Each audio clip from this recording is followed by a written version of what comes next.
Olá meninas, a paz do Senhor. Hoje demorou um pouco mais para eu gravar, né? Eu estava com visitas em casa, fica mais difícil, né? Então, mas o importante é a gente manter o foco e a disciplina, né? E seguir a programação, amém? Hoje a gente vai falar de Ana, a profetisa Ana, tá? A viúva que serviu a Deus. A leitura de hoje tá lá em Lucas, continuemos em Lucas, na verdade a gente já até leu esse texto, né? Nós vamos ler de novo, hoje nós vamos ler Lucas 2, dos versículos 36 ao 38. Hoje vai ser curtinho. Estava ali a profetisa Ana, filha de Fanuel, da tribo de Aser. Era muito idosa, tinha vivido com seu marido 7 anos depois de se casar, e então permaneceu viúva até a idade de 84 anos. Nunca deixava o templo. Adorava a Deus jejuando e orando dia e noite. Tendo chegado ali naquele exato momento, deu graças a Deus e falava a respeito do menino a todos os que esperavam a redenção de Jerusalém. Amém? Amém. Aqui, essa parte aqui de Lucas 2 tá falando de quando Jesus foi apresentado lá no templo, né? Quando os pais do menino, que nem a Bíblia fala, né? Levam eles até o templo. Então, a profetisa Ana, ela viu o Messias, né? O estudo trouxe aqui que a Bíblia não nos diz porque que Ana era chamada profetisa, tá? A gente sabe que ela era viúva, né? Como viu aqui, ela foi casada apenas 7 anos e permaneceu viúva e servia na casa de Deus, tá? Então a gente não sabe qual a razão, mas a razão é independente, porque a Bíblia nos relata e chama ela profetisa, então a gente sempre se refere à profetisa Ana, a viúva que serviu a Deus, tá? Eu achei interessante que o estudo trouxe, eu grifei, diz que o estudo se refere à profetisa Ana, né? Como eu disse, uma das únicas 2 mulheres mencionadas no Novo Testamento com esse título, né? Outras mulheres eram chamadas profetisas, né? No Novo Testamento, porém seus nomes não foram mencionados.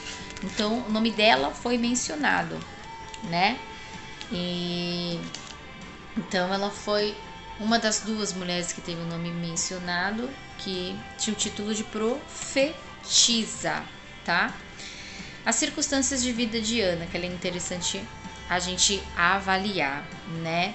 Como eu disse, ela foi casada por 7 anos, seu marido morreu, ela não tinha filhos e ela foi viúva por 84 anos. Então, isso já provavelmente já nos chama atenção, né? E porque como ela dedicou a vida dela servindo a Deus, né? Ela poderia ter se casado de novo, mas não, por a escolha dela foi continuar servindo ao Senhor. Ela era viúva, né? E sabia o que significava, então, estar só, ser sozinha, porque ela não tinha filhos, mas o seu marido não se casou de novo. Então, com certeza, ela conhecia bem, né, a solenitude, né, que é viver só, né, que é diferente de solidão, né. Ela poderia se isolado, né, poderia ter entrado em depressão, ter ficado muito triste, só que não, né, ela fez o contrário, ela poderia até ter se irado contra Deus, né? Ter se voltado contra Deus, porque ela ficou casada há 7 anos, é pouco tempo, né? Pensa, pouquíssimo tempo, aliás. Mas não, pelo contrário, né? A Bíblia traz pra gente uma outra situação, né? Um outro quadro, ela age totalmente diferente, né? Ela serviu a Deus. E o interessante é que ela era idosa já, né? Quando traz aqui o relato. E ela era uma mulher ativa e que trabalhava horas no templo de Deus, né? E é legal a gente trazer isso quando a gente quer com relação aos idosos, né? Da nossa igreja.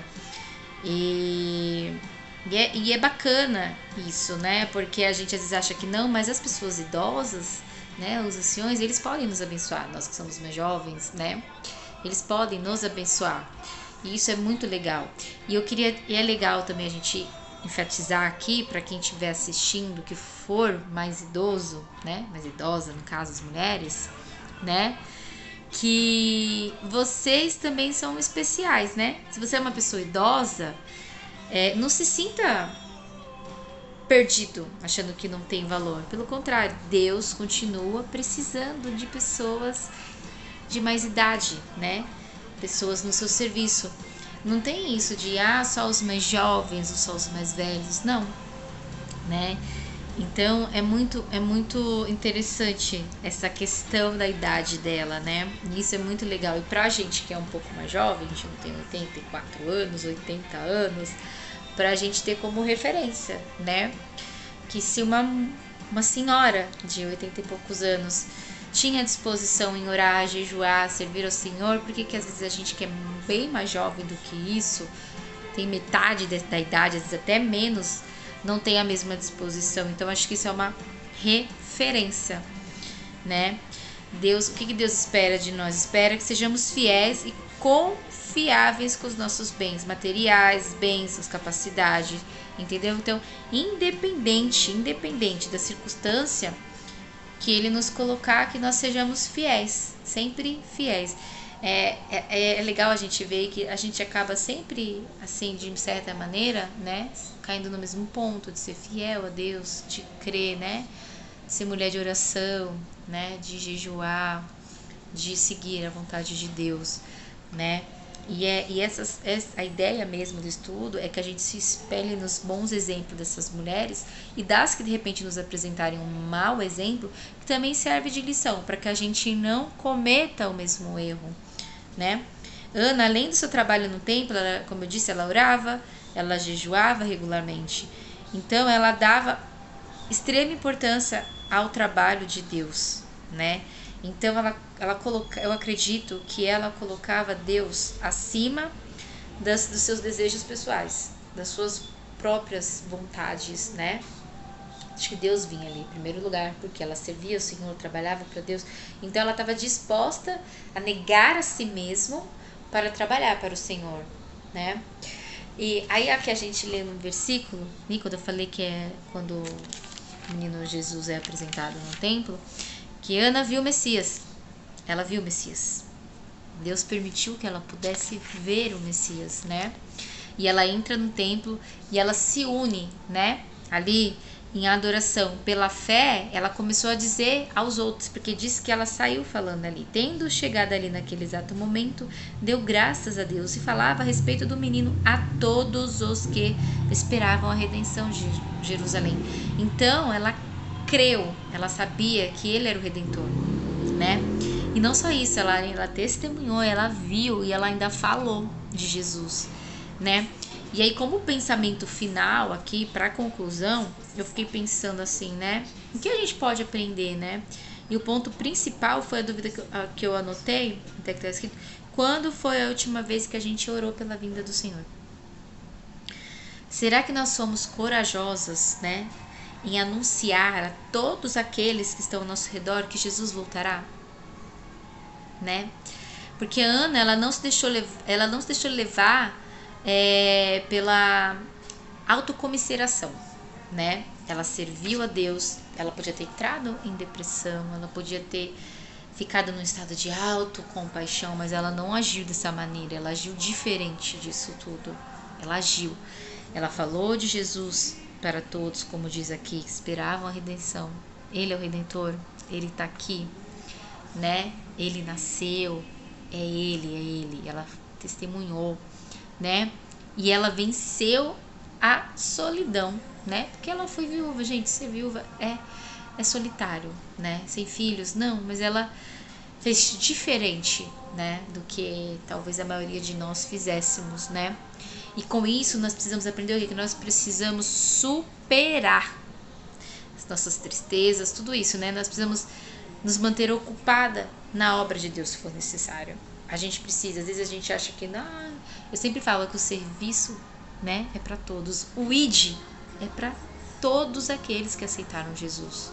Então é falar, é orar, é jejuar, é ter disposição, né, em servir a Deus. Então, como Ana, nós devemos ser fiéis na oração, no conhecimento das Escrituras, e devemos nos ocupar com a obra de Deus, né? Durante os 84 anos, Ana ouviu as profecias lidas no templo. Gente, olha que coisa maravilhosa, né? Ela conhecia o que a palavra dizia e esperava pela vinda do Messias, guardando a palavra. Então, como Ana, nós devemos estar na expectativa da segunda vinda do Messias, que é o Jesus, nosso Senhor e Salvador. Então vamos esperar, vamos guardar a palavra, né? Mas sempre testemunhando, glorificando, orando, jejuando e revelando às outras pessoas que Jesus voltará, né? Para concluir, então, vamos deixar assim, né? Louvemos ao Senhor por suas bênçãos, né? Trabalhemos e vamos viver como se esperássemos plenamente o regresso do Senhor, né? Como se fosse acontecer amanhã, porque pode ser que ocorra hoje mesmo, né? Então vamos nos preparar. Amém, minhas lindas? Que Deus abençoe, que a semana que está para iniciar seja uma semana de bênção, que nós possamos buscar renovo na palavra do Senhor. Amém? Um beijo.